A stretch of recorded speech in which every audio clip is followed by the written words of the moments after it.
नमस्कार दर्शक मित्रों, आस्था मैगजीन.न्यूज में मैं रेणुका पांगरकर आप सबका स्वागत करती हूं। तो चलिए बढ़ते हैं आज के समाचार की ओर। सूरत, गोवा समेत 4 जगहों के लिए पश्चिम रेलवे चलाएगी स्पेशल ट्रेनें।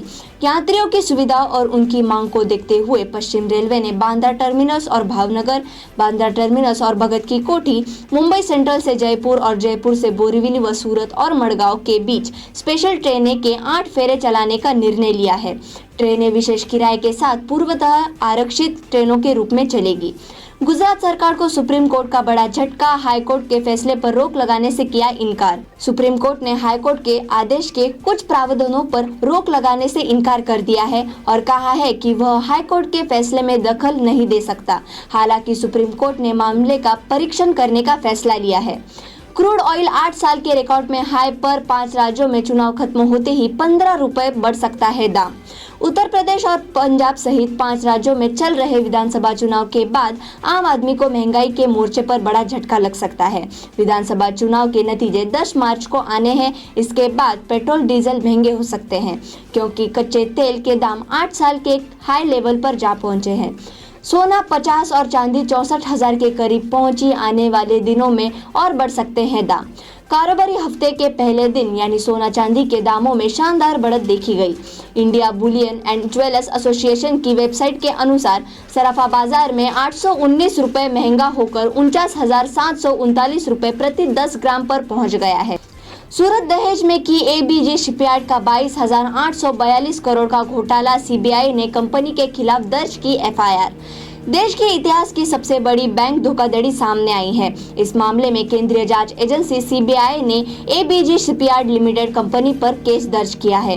कंपनी पर 28 बैंकों से 22,842 करोड़ रुपए की धोखाधड़ी करने का आरोप है। देश के सबसे बड़े सरकारी bank state bank of India ने इसकी शिकायत सीबीआई से की थी। इसके आधार पर 7 फरवरी 2022 को सीबीआई ने एफआईआर दर्ज की है। गुजरात में खुलेंगे प्री स्कूल और आंगनबाड़ी केंद्र, 2 साल बाद छात्र लौटेंगे स्कूल। गुजरात में लगभग 2 साल बाद प्री स्कूल और आंगनबाड़ी केंद्र खोले जाएंगे। कोविड केसेस में कमी आने के कारण ये फैसला लिया गया है।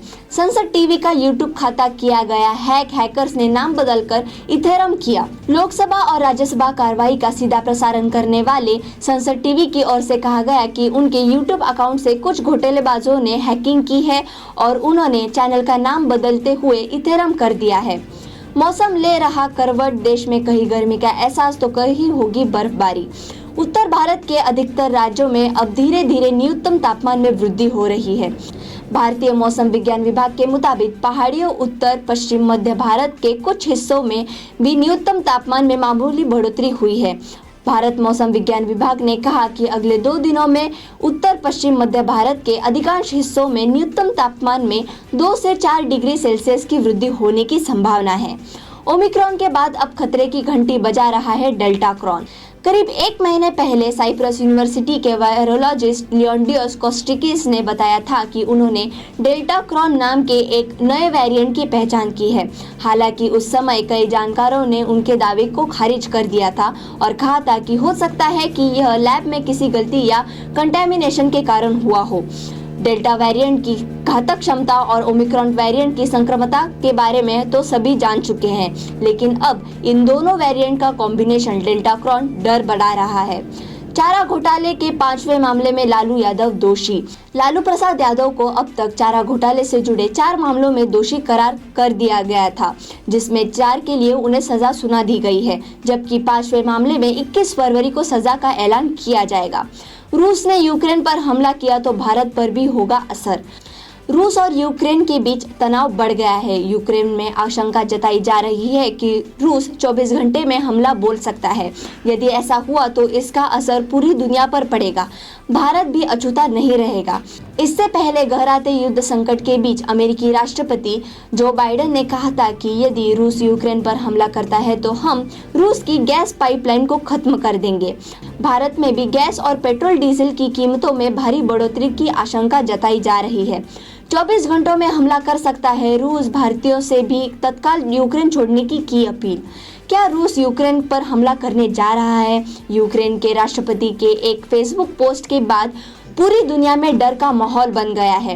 यूक्रेन के राष्ट्रपति वोलोदिमीर जेलेंस्की ने सोमवार को घोषणा की कि बुधवार 16 फरवरी एकता का दिन होगा, क्योंकि उस दिन उनके देश पर रूसी आक्रमण शुरू हो सकता है। ऐसे ही समाचार और देश विदेश की खबरों को सुनने के लिए हमारे आस्था मैगजीन.न्यूज को लाइक करें, शेयर करें और सब्सक्राइब करें। धन्यवाद।